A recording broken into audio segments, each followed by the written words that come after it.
ဟုတ်ကဲ့ကျွန်တော်ရဲ့ဓမ္မမိတ်ဆွေသူတော်စင်သူတော်ကောင်းများအားလုံးပဲမင်္ဂလာပါခင်ဗျကျွန်တော်ရဲ့ VPL YouTube channel ကနေကြိုဆိုလိုက်ပါတယ်ခင်ဗျဒီနေ့မှာတော့ကျွန်တော်ရဲ့ဓမ္မမိတ်ဆွေများအားလုံးအတွက်မြန်မာပြည်အတွက်တကြားမင်းရဲ့ရွှေပေလွာတစ်ပေါင်းမြန်မာပြည်တစ်ပေါင်းဆိုတဲ့အကြောင်းအရာလေးကိုကျွန်တော်ဖတ်ထားမိသလောက်ကျွန်တော်လေ့လာထားမိသလောက်ကိုဝေမျှပေးချင်ပါတယ်ခင်ဗျကျွန်တော်ရဲ့ဓမ္မမိတ်ဆွေများအားလုံးအတွက်လည်းအလွန်ကိုအကျိုးရှိစေလိမ့်မယ်လို့အပြည့်အဝယုံကြည်မိပါတယ်ခင်ဗျကျွန်တော်ရဲ့ဓမ္မမိတ်ဆွေများအားလုံးအနေနဲ့လည်းအခုလိုမျိုးတရားဓမ္မနဲ့ပတ်သက်တဲ့စာပေအကြောင်းအရာတွေကိုစိတ်ဝင်စားတဲ့လေ့လာခြင်းနဲ့ဆိုရင်တော့ကျွန်တော်အခုဝေမျှတင်ဆက်ပေးနေတဲ့ VPL YouTube channel ကို subscribe နှိပ်ပေးသွားပါဦးနော်ကျွန်တော်နောက်ထပ်အသစ်တင်ပေးသွားမယ့်ဗီဒီယိုတိုင်းကိုမလွတ်တမ်းကြည့်ရသိရဖို့လဲဘေးကခေါင်းလောင်းလေးကိုပါတစ်ခါတည်းနှိပ်ပေးထားဖို့ကျွန်တော်ဒီနဲ့ကျွန်တော်ရဲ့ဓမ္မမိတ်ဆွေများအားလုံးကိုမေတ္တာရက်ခံရင်တည်ကောင်းပါလိုက်ချင်ပါတယ်ခင်ဗျဒါဆိုရင်တော့ကျွန်တော်ရဲ့ဓမ္မမိတ်ဆွေများအားလုံးအတွက်မြန်မာပြည်အတွက်တကြားမင်းရဲ့ရွှေပေလွာတစ်ပေါင်းမြန်မာပြည်တစ်ပေါင်းဆိုတဲ့အကြောင်းအရာလေးကိုကျွန်တော်ဖတ်ထားမိသလောက်ကျွန်တော်လေ့လာထားမိသလောက်ကိုပြန်လည်ဝေမျှပေးပါမယ်မြန်မာပြည်အတွက်တကြားမင်းရဲ့ရွှေပေလွာတစ်ပေါင်းမြန်မာပြည်တစ်ပေါင်းတကြားမင်းရွှေပေလွာငါးပါးအနန္တဂုဏ်ကုဏဥချအင်းစလီဗုဒ္ဓမြတ်စွာသာသနာ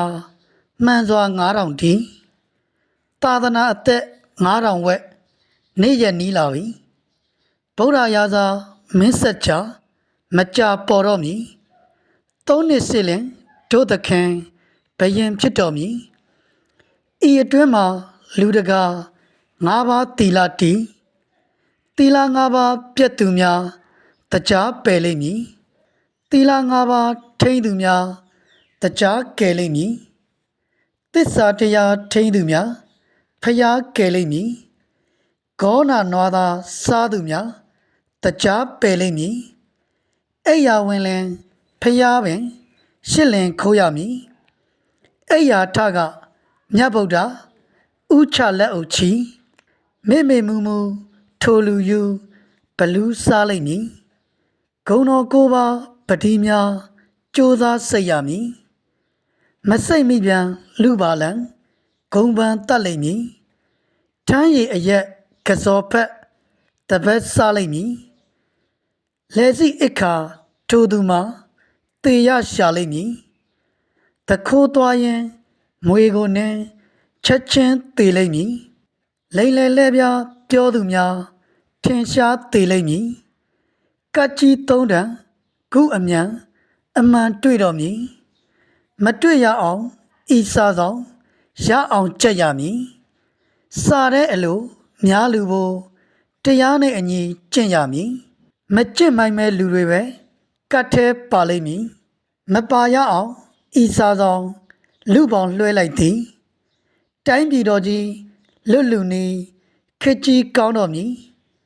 ဇဘူဒီပနိမိတ်တအဋိဋ္ဌရှုသင့်ပြီ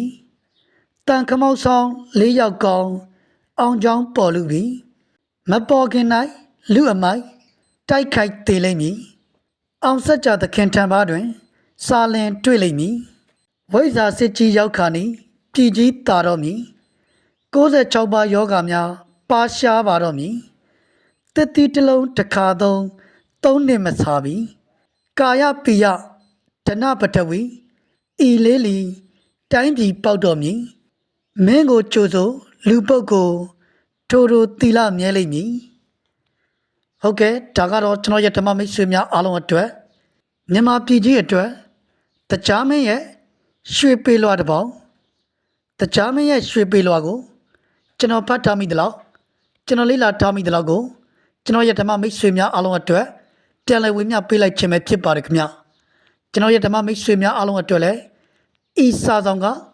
အလွန်ကိုအကျိုးရှိစေလိမ့်မယ်လို့အပြည့်အဝယုံကြည်ပါတယ်ခင်ဗျကျွန်တော်ရဲ့ဗီဒီယိုလေးကိုဒီလောက်နဲ့ပဲရလိုက်ပါတော့မယ်ခင်ဗျကျွန်တော်ရဲ့နောက်ထပ်အသစ်တင်ပေးသွားမယ့်ဗီဒီယိုလေးတွေမှာပြန်လည်ဆုံတွေ့ကြပါမယ်ခင်ဗျ